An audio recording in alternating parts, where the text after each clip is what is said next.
Andaj vëllezërit e mi, konaku kur të shkosh në konaku ngushtimi ka rend aty brenda. Dhe nuk është konaku i ngushtimi që çdo kush të flasë çka ti kujtohet. Dhe nuk është përcjellja e xhenazës moment ku ti mund të thuash çka të duash dhe mund të flasësh çka të duash.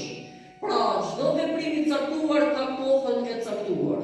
Dhe jo çdo veprim i lejuar mund të bëhet në momentet e përcjelljes së xhenazës, sepse ajo kërkon veprimet e veta, sikurse konaku kërkon veprimet e veta, sikurse shkolla kërkon veprimet e caktuara dhe të veta, po ashtu edhe xhamia kërkon veprimet e veta. Pra në momentin që ne vendisemi për xhami, duket me ngritur vetdijen se ku jemi duke shkuar. Dhe me çfarë niyeti jemi duke shkuar në xhami. Xhamia nuk pranon çfarë do veprimi që nuk i kujtohet njeriu ta bëjë.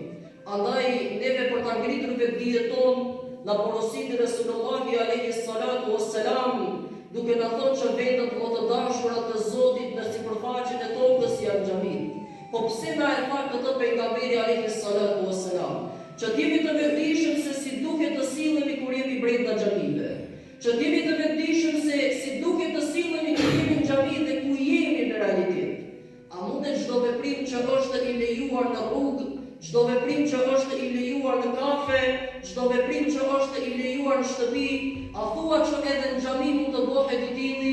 Jo, sepse xhamia ka rendin e vet. Xhamia ka rregullat e veta.